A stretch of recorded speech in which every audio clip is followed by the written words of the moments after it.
एक 7 साल के मुस्लिम बच्चे को जान से मारकर बोरी में भरा और इस पेड़ पर टंगा दिया। बच्चा बोरी में बंद कई घंटों तक सड़ता रहा, बोरी से खून टपकता रहा, इस पेड़ पर लटका रहा और परिवार यहाँ वहाँ पागलों की तरह बच्चे को आवाज लगाता रहा। धर्म से नफरत, आपसी विवाद और पुरानी रंजिशों ने इस बच्चे की जान ले ली और इसे मारने वाला कोई और नहीं बल्कि पड़ोस में ही रहने वाला एक हिंदू परिवार निकला। क्या है इस मासूम के हत्याकांड की कहानी, चलिए आपको विस्तार से बताते हैं। नमस्कार, हमारे खास शो ये हिंदुस्तान है, संविधान से चलेगा में आपका स्वागत है और मैं हूं आपके साथ महक सौदाई।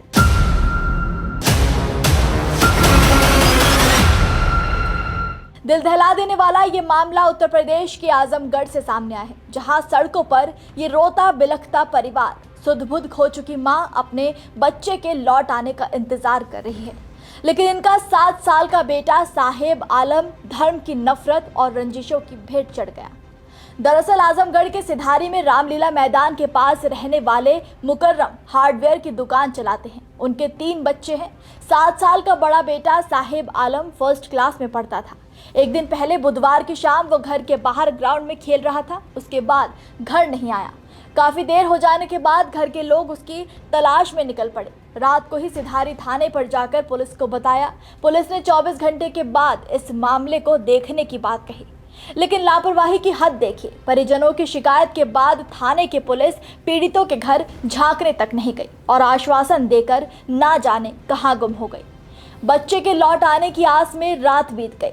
परिवार के दिल दिमाग में ना जाने कैसे कैसे ख्यालों ने कब्जा कर लिया। पूरी रात निगाहें बस दरवाजे पर टिकी रही। जैसे तैसे रात गुजरी तो सुबह फिरौती के लिए कॉल आ गया। जब तक परिवार फिरौती पर कोई एक्शन लेता, बच्चे के चाचा की नज़र ऊपर पेड़ पर पड़ी। पेड़ पर बोरी लटक रही थी जिसमें से एक बच्चे का हाथ बाहर निकल रहा था। वो मंजर देखकर वहां मौजूद हर इंसान के पैरों तले जमीन खिसक गई। बच्चे को मारकर घर के गेट के ऊपर ही लटका दिया गया, जिसके बाद इलाके में हड़कंप मच गया।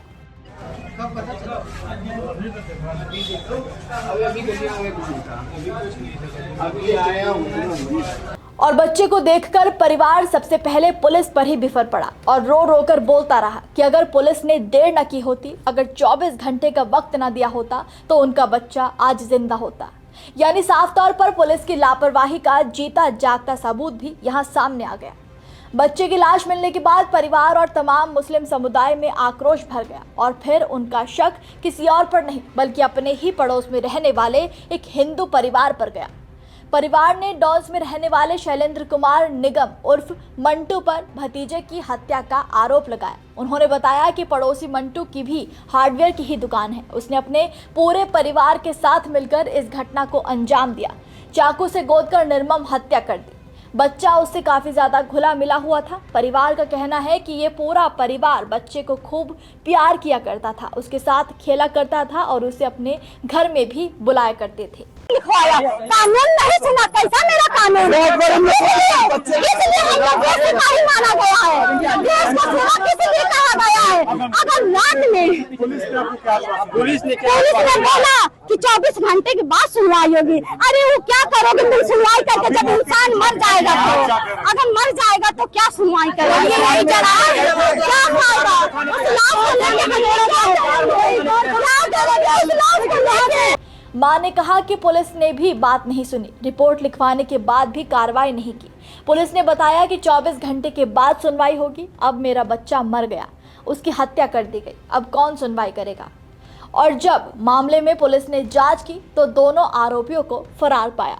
सुबह फिरौती के लिए कॉल आने के बाद पुलिस सक्रिय हो गई। जिस नंबर से कॉल आई थी उसको ट्रेस किया जाने लगा। सिधारी थाना क्षेत्र में इटौरा के आगे डेंटल कॉलेज के पास इन 2 लड़कों को देखा गया और जैसे ही पुलिस वहां पहुंची, उन्हें देखते ही शैलेंद्र और राजा ने पुलिस पर फायरिंग कर दी, जिसके बाद पुलिस को भी गोली चलानी पड़ी।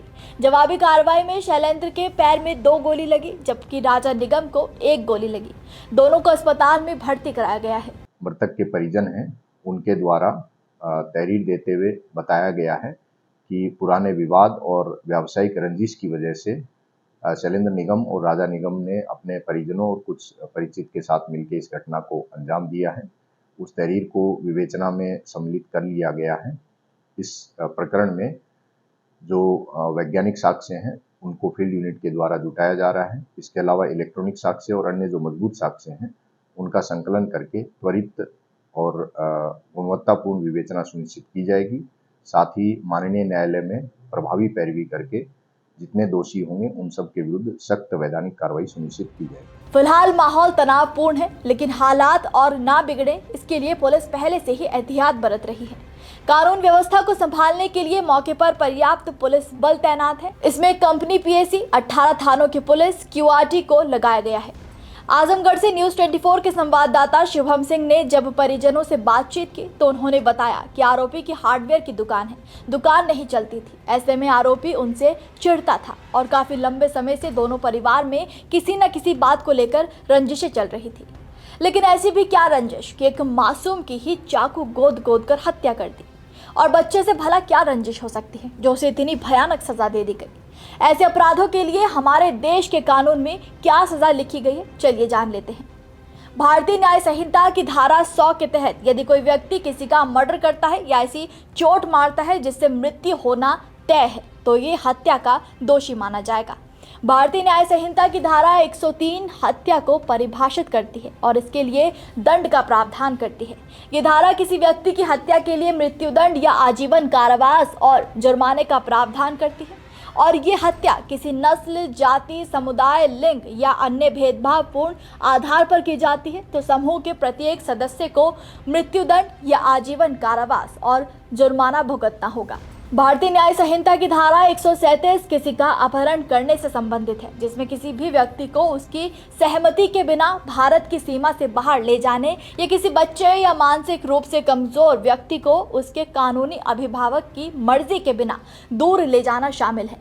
इस अपराध के लिए दोषी पाए जाने वाले व्यक्ति को 7 साल तक का कारावास और जुर्माना हो सकता है। भारतीय न्याय संहिता की धारा 140 किसी व्यक्ति की हत्या, फिरौती, गंभीर नुकसान या गुप्त रूप से बंधक बनाने के इरादे से अपहरण करना शामिल है, जिसकी सजा हत्या के लिए 5 लाख रुपए तक का जुर्माना भी शामिल है, जिसमें परिणाम स्वरूप मृत्युदंड या आजीवन कारावास या फिर 10 साल तक की कठोर कैद हो सकती है। अब बच्चे का पूरा परिवार आरोपियों का घर गिराने की मांग पर अड़ा हुआ है और आरोपियों को सख्त सजा देने की मांग कर रहा है। लेकिन सवाल है कि क्या अब यूपी में लोगों के लिए किसी की हत्या करना बहुत आम बात हो गई है। जब जिसका मन करता है, थोड़ा सा भी विवाद होता है तो लोग जान तक लेने की हिम्मत कर जाते हैं। क्या वाकई यूपी में अपराध कभी नहीं रुक सकेंगे या ये मान लिया जाए कि यूपी को क्राइम फ्री राज्य बनाने की बात सिर्फ एक चुनावी स्टंट है। और आखिर अपराध रुकेंगे भी कैसे जब पुलिस ही बच्चे की हत्या जैसे संवेदनशील मामलों में इतना ढीला रवैया अपनाएगी। सबसे पहले सरकार को अपनी पुलिस दुरुस्त करनी चाहिए ताकि प्रदेश में कानून का डर हो और शांति हो। सरकार को हर सवाल का जवाब देना ही होगा क्योंकि हिंदुस्तान है, संविधान से ही चलेगा।